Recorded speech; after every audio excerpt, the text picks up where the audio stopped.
Hello student, क्या हाल चाल बेटा। आशा करता हूँ कि आप लोग अच्छे से होंगे और अच्छे से पढ़ाई कर रहे होंगे।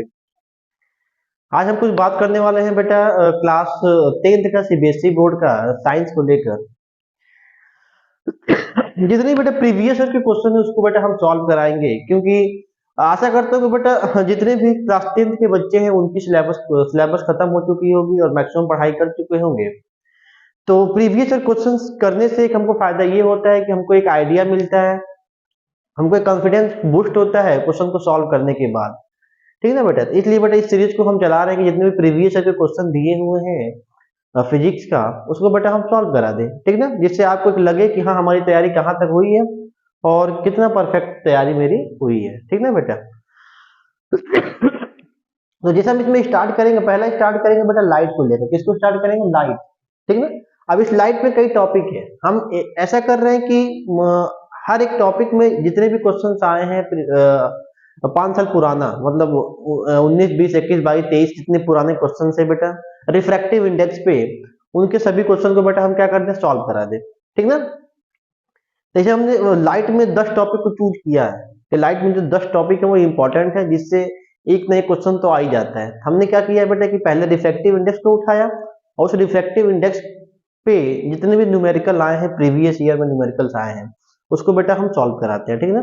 तो आइए बिना किसी लेट के बेटा हम स्टार्ट करते हैं। आइए। जो पहला क्वेश्चन दे रहा है बेटा ना, बहुत ही इंपॉर्टेंट क्वेश्चन। देखना थोड़ा सा कितना प्यारा सा क्वेश्चन है। कह रहा है कि the absolute refractive index of the Ruby is 1.7. Find the speed of the light in Ruby. The speed of light in vacuum is 3 into 10 की power 8 metre per second. Okay ना बेटा, बहुत ही सिंपल क्वेश्चन है। अगर हम बात करें, सबसे पहले अगर बात कर ले थोड़ा सा कि what do you mean by the absolute refractive index, कि सर ये एब्सोल्यूट रिफ्रैक्टिव इंडेक्स होता क्या है। अगर इसके बारे में हम जान गए ना कि एब्सोल्यूट रिफ्रैक्टिव इंडेक्स क्या होता है, फिर इस क्वेश्चन को हम सॉल्व कर लेंगे। और इसके बाद जो भी क्वेश्चन आएंगे बेटा वो सब एब्सोल्यूट रिफ्रैक्टिव इंडेक्स पर ही होगा। ठीक ना। सबसे पहले हम जानते हैं कि एब्सोल्यूट रिफ्रैक्टिव इंडेक्स होता क्या है। आइए देखते हैं बेटा कि सर एब्सोल्यूट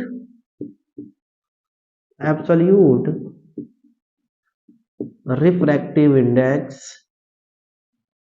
बेटा क्या होता है। सबसे पहले ये देखें, हम बेटा पढ़ते थे लॉज ऑफ रिफ्रैक्शन में। याद करो किसमें पढ़ते थे? लॉज ऑफ रिफ्रैक्शन में पढ़ते थे। दो लॉ पढ़ते थे। जो उसका सेकेंड लॉ था वो क्या बोलता था? बोलता था कि सर साइन आई अपॉन, याद करो, sine i upon sine r is equal to mu. अच्छा, किसी बुक में म्यू दिया था, किसी बुक में क्या देता है बेटा? एन देता है। किसी बुक में म्यू और किसी बुक में एन। ऐसे को क्या बोलते थे? कांस्टेंट। क्या बोलते थे बेटा? As a constant. इसमें कह रहे हैं बेटा हम साइन आई अपॉन का sine r is equal to mu, या इसी को क्या बोलते थे? एन। ये क्या होता है बेटा? ये बेटा ये कहां से आया? याद करो, द लॉज ऑफ रिफ्रैक्शन का जो सेकंड लॉ होता है साइन आई अपॉन का sine r is equal to constant. बोलो। अब इसको बेटा हम एक्सप्रेस कर सकते हैं ना sir, mu is equal to, express कर सकते हैं mu is equal to speed of light, speed of light, speed of light in vacuum upon speed of light in medium. क्या बोल रहे बेटा कि mu is equal to, mu है क्या? Constant. Mu is equal to speed of light in vacuum upon the speed of light in medium. ऐसे mu को बोलते हैं बेटा एब्सोल्यूट रिफ्रैक्टिव इंडेक्स। हेलो बच्चों, बोलो बोलो बेटा, उसको क्या बोलते हैं? Absolute refractive index, R I. यही मेरा होता है बेटा absolute refractive index, the speed of light in vacuum और the speed of light in medium. Okay ना बेटा। अब इस क्वेश्चन को देखो एक बार, एक बार इस क्वेश्चन को देखो कि the absolute refractive index of the Ruby. अच्छा, रूबी कोई मीडियम है? क्या है? रूबी कोई मीडियम है। Find the speed Ruby. हाँ मीडियम है बेटा। हाँ, क्या तुम लोग सोच रहे हो? कुछ और नहीं है, रूबी मीडियम है। Find the speed of a light in Ruby, the speed of a light in vacuum. क्या क्या गिवन है बेटा? देखना थोड़ा सा। अगर हम बात करें ना, सर जो दिया है गिवन है, सबसे पहले क्या है बेटा? गिवन क्या गिवन है बेटा? गिवन है sir mu r is equal to कितना दिया है 1.7, the absolute refractive index of the ruby 1.7 and speed दिया है बेटा speed of a light in vacuum दिया है, क्या दिया है? Speed of a light in a vacuum दिया है, speed of a light in vacuum बेटा दिया है, कितना दिया है? 3 इंटू 10⁸ मीटर पर सेकेंड। निकालना क्या है बेटा हमको? Speed of a light in ruby निकालना है, ये निकालना है speed of a light in ruby. तो कह सकते हैं सर हम speed of a light in ruby मतलब जानते हैं कि mu r is equal to what? Speed of a light in vacuum c upon speed of a light in ruby is v, इसको मान लो बेटा v r, then v r is equal to C upon, इसको यहां भेज दो बेटा, इसको यहां भेज दो, तो क्या लिख सकते हैं? म्यू आर, सी कितना दिया है? 3 इंटू 10⁸, म्यू आर कितना दिया है बेटा? 1.7, तो बेटा वी आर की वैल्यू कितनी आएगी? यहां से बेटा डिवाइड कर लो, अप्रॉक्स बेटा 1.76, क्या बेटा?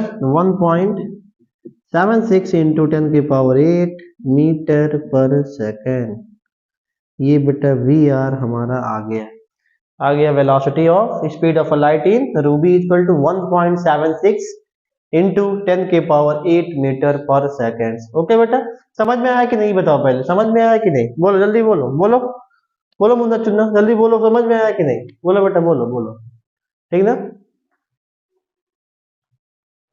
तो बेटा हम सेकंड क्वेश्चन की बात करते हैं ना। सेकंड क्वेश्चन को हम रिफ्रैक्टिव इंडेक्स पे कैसे सॉल्व करेंगे? तो ये क्वेश्चन बेटा आया हुआ है ना, ये क्वेश्चन बेटा 2021 में आया हुआ है, ठीक ना? क्वेश्चन कहता है क्या है, समझा देते हैं बेटा क्वेश्चन क्या कह रहा है। बेटा यहाँ पर 3 मीडियम दिया है, एक मीडियम दिया है N1, N2 एंड N3, ठीक? जो रेज लाइट है बेटा वो N1 से आ रही है, कहाँ जा रही है? N2 में, और N2 से कहाँ जा रही है बेटा? N3 में। एंगल θ1, θ2 एंड θ3 पूछ क्या रहा है यहाँ क्वेश्चन में? ये कह रहा है, यहाँ ऑप्शन दिया हुआ बेटा A B C D का ऑप्शन दिया हुआ है, इस पर टिक मारना है, ठीक है ना, कौन सही है। अच्छा हम समझाते हैं थोड़ा सा। अगर मान लो ये रेज लाइट बेटा कहाँ से N1 से किस में जा रही है? N2 में, तुमको क्या दिखाई दे रहा है? ये हमारा नॉर्मल, ये क्या हमारा है? नॉर्मल है। हमको ये दिखाई दे रहा है बेटा ना कि जब रेज लाइट N1 से N2 में जा रही है ना, तो ये नॉर्मल की तरफ धीरे धीरे झुक जा रही है, टुवर्ड्स द नॉर्मल। हाँ, किधर? नॉर्मल की तरफ धीरे धीरे क्या झुक जा रही है।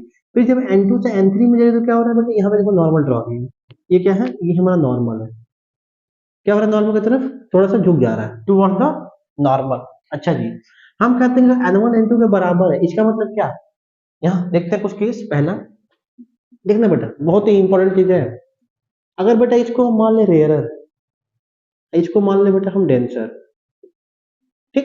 अगर रेड लाइट रेयर से डेंसर में आएगी, ये हमारा नॉर्मल है, हमेशा बेटा क्या होता है? टुवर्ड्स द नॉर्मल, क्या होता है? Towards the normal. जब रेड लाइट नॉर्मल रेयर से डेंसर में जाती है तो हमेशा नॉर्मल का क्या होता है? झुक जाती है। इसको बेटा हम मान लेते हैं आई, इसको मान लेते हैं क्या? आर। सेकंड केस, ये मान लेते हैं डेंसर और ये मान लेते हैं बेटा रेयरर। जब रेड लाइट डेंसर से रेयरर में आती है तो हमेशा क्या होती है बेटा? अवे फ्रॉम द नॉर्मल, क्या? Away from normal. ये दो कंडीशन होते हैं। पहला कह रहा है कि अगर N1, पहला ऑप्शन देखें हम इस क्वेश्चन के लिए, क्या पहला सही है? क्या पहला क्या कह रहा है? पहला कह रहा है कि N1 N2 के बराबर है, तो अगर N1 N2 के बराबर हो गया मतलब N1 और N2 का जो मीडियम है वो क्या होगा? सेम हो जाएगा। क्या हम कह रहे हैं?